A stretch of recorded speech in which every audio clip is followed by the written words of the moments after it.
Welcome all to Annual Day Celebrations Sports Event. Alif High School, here and hereafter.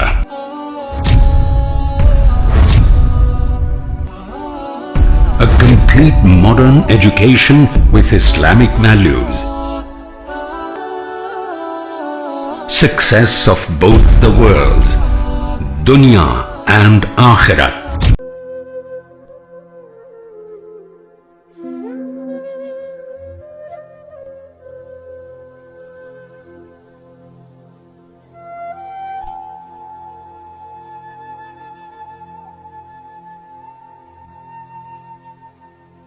मैं अदा कर नहीं सकता। मैं जब तक घर न लौटूं, मेरी माँ सजदे में रहती है। खुदा ने ये सिफत दुनिया की हर औरत को बख्शी है। खुदा ने ये सिफत दुनिया की हर औरत को बख्शी है कि वो पागल भी हो जाए तो बेटे याद रहते हैं। जी हाँ, हमारी जिंदगी में माँ एक ऐसा लफ्ज है जिसका कोई सानी नहीं। वो एक ऐसी इंसान है जो अपनी बच्चों की ज़रूरतों और ख्वाहिशों के लिए अपनी ज़रूरतों को कुर्बान कर देती है। पर अफसोस, बच्चे उसके इस प्यार को फर्ज का नाम देकर उसकी ममता का मजाक उड़ाते हैं और उसे बुढ़ापे में तिल तिल करके मरने पर मजबूर कर देते हैं। इसी बात को दर्शाने के लिए मैं मंच पर आमंत्रित करती हूँ सोफिया और उनके साथियों को। तो आज के इस नैतिक शिक्षा यानी कि मॉरल एजुकेशन की क्लास में हम जिस बात की चर्चा करने जा रहे हैं वो ये है कि हमारे जीवन में माता पिता का क्या स्थान है। अच्छा, तो अब्दुल बारी, आप बताओ कि आपके दृष्टि में माता पिता का क्या स्थान है। टीचर, माता पिता वो हैं जिनकी सेवा करने से हमें जन्नत मिलती है और दुनिया में इज्जत मिलती है। माशाल्लाह, बहुत अच्छा जवाब दिया आपने। अच्छा, तो आप बताओ। हमें माँ बाप की इज्जत करनी है और उनके बुढ़ापे में उनकी सेवा करनी है। Very good, excellent. अच्छा, तो बच्चों, अब मैं आप लोगों को एक पुरानी आयत सुनाऊंगी जिसका तर्जुमा आपको बताना होगा। अऊज़ु बिल्लाहि मिनश शैतानिर रजीम, बिस्मिल्लाहिर रहमानिर रहीम। वक़ज़ा रब्बुका अल्ला तअबुदू इल्ला इय्याहु व बिल वालिदैनि इहसाना इम्मा यबलुगन्ना इंदकल किबरा अहदुहुमा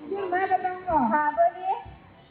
टीचर, इसका तर्जुमा ये है कि और तुम्हारे परवरदिगार ने ये इल्म दिया है कि इसके सिवा किसी की इबादत ना करो और वालिदैन के साथ अच्छा सलूक करो, और अगर वालिदैन में से कोई एक या दोनों तुम्हारे पास बुढ़ापे को पहुंच जाए तो उन्हें उफ तक ना कहो और ना इन्हें झिड़को, बल्कि इनसे इज्जत से बात किया करो। माशाल्लाह, माशाल्लाह, आपने तो बहुत अच्छा जवाब दिया। अच्छा, तो अब मुझे ये बताओ कि आपने इस आयत से क्या समझा। इस तर्जुमे से हमने ये समझा है कि वालिदैन का हर हुक्म हम माने और उन्हें दुख ना दे। माशाल्लाह, बहुत अच्छे। चश्मा टूट गया है, बना के लाओगे? बनाऊंगा, मगर अभी नहीं, मुझे थोड़े दूसरे काम है। बेटा, एक सप्ताह से यही कह रहे कि तुम्हें दूसरे काम है, पर मुझे बिना चश्मे के कुछ ठीक से दिखाई नहीं दे रहा। कहा ना, समय मिलते ही बनाऊंगा। चलिए, खाना तैयार है, खा लीजिए। ठीक है, चलो। लेकिन अब्दुल बारी कहाँ है? अपने कमरे में। तो बुलाओ उसे। मैंने आवाज दी है पर वो नहीं आ रहा है।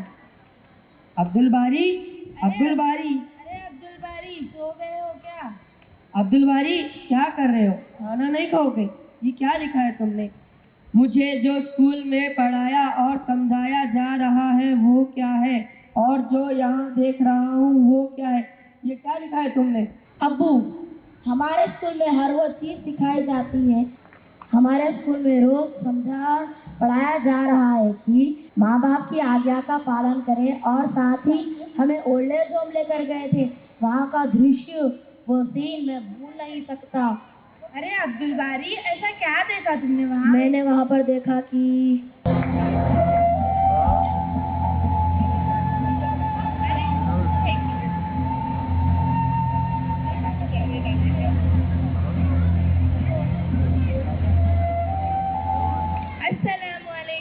मेरा नाम हाजिरा है और आपका नाम?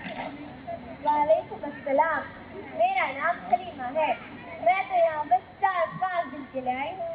वो क्या है ना, मेरा बेटा ऑफिस के काम से थोड़ा बाहर जा रहा है, तो मेरा ध्यान रखने घर पर कोई नहीं है, तो मुझे यहाँ रहने के लिए कहा है। अच्छा, तो क्या करता है आपका बेटा?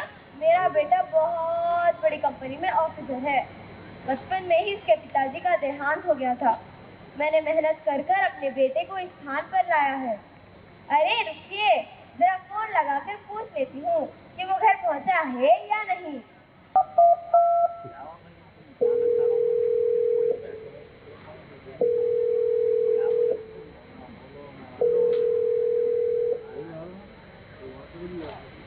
बेटा। हाँ माँ, मैं अभी मीटिंग में हूँ। बेटा बस ये पूछना था कि तूने खाना खाया या नहीं। माँ अभी मैं थोड़ा बिजी हूँ, मैं फिर कॉल करता हूँ। तो बताइए, क्या कहा आपके होनहार बेटे ने? बिजी है कहकर काट दिया फोन। शायद वो मीटिंग में बिजी होगा, वरना वो मुझसे जरूर बात करता। हलीमा जी, सालों से हूँ मैं यहाँ पर, सब कुछ देख लिया है मेरी आंखों ने, इसलिए जितनी जल्दी आप इस जगह को अपनाएंगी उतना अच्छा है आपके लिए। कैसी बात कर रही है आप? मेरा बेटा मुझसे बहुत प्यार करता है और मैं उसके बगैर कैसे रह सकती हूँ? अपने बेटे से दूर बिल्कुल नहीं, और वो भी मुझसे अलग होकर नहीं रह सकता। मेरी बात मानिए, वैसे ये जगह उतनी भी बुरी नहीं है, शांति है, सुकून है, समय पर खाना मिल जाता है, कुछ लोग अच्छे दोस्त बन जाते हैं, बस ये है कि अपनों से दूर रहते हैं।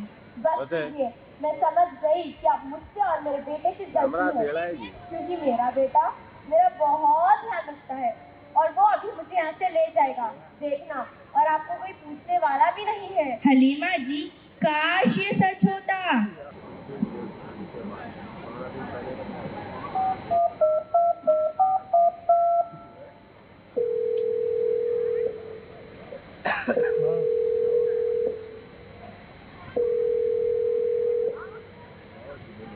बेटा, बेटा कहाँ हो? अभी आऊँगा कह कर गया, 15 दिन हो गए, अब तक नहीं आया। कहा ना माँ, आ जाऊंगा, आप और थोड़े दिन रह लो।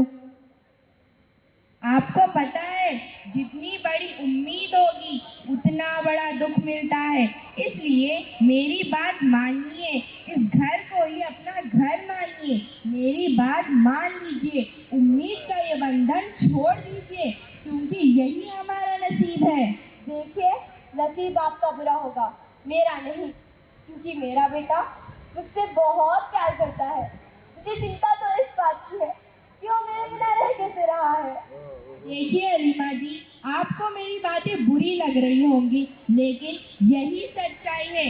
एक बार जो इस वृद्धाश्रम ओल्ड एज होम में आ गया, वो अपने घर दोबारा नहीं जा सकता, इसलिए बर्दाश्त करना सीख लीजिए। आप ना बहुत बेकार की बातें कर रही हैं। मैं आज ही अपने बेटे से कह दूंगी कि वो मुझे यहाँ से ले जाए।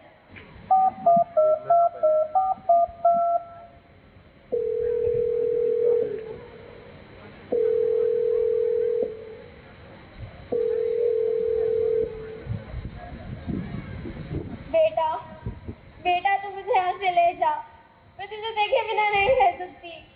माँ कहा ना, आ जाऊंगा, थोड़े दिन रह लो। और वहाँ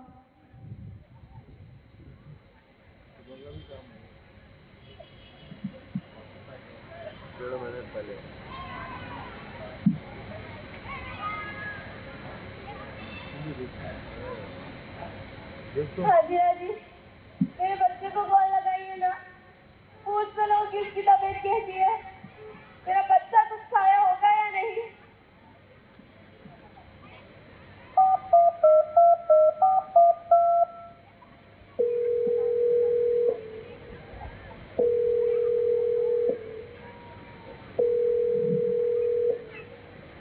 हलीमा जी, वो फोन नहीं उठा रहा है। शायद वो मीटिंग में बिजी होगा, वरना वो मुझे लेने जरूर आता। आप एक काम कीजिए, मेरे बच्चे की फोटो दीजिए। ये लीजिए। एक बार और कोशिश कीजिए ना।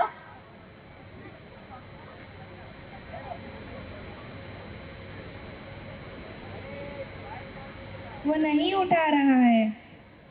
बेटा बेटा तुम मेरी चिंता ना करना, समय पे खाना खा लेना। बेटा बेटा मेरा बच्चा मेरा बच्चा। हलीमा जी, ये पहली बार नहीं है हलीमा जी, ये पहली माँ नहीं है जिसने वोल्टेज होम में दम तोड़ दिया हो। क्यों उम्मीद लगाते हैं बच्चों से? क्यों छोड़ जाते हो हमें यहाँ? क्यों हमें दिल बनने पर मजबूर करते हैं? कोई है जो हलीमा जी के बेटे से कहे उनका रास्ता साफ हो गया है, वो आए, उनका सामान और हो सके तो इस लाश को भी ले जाए।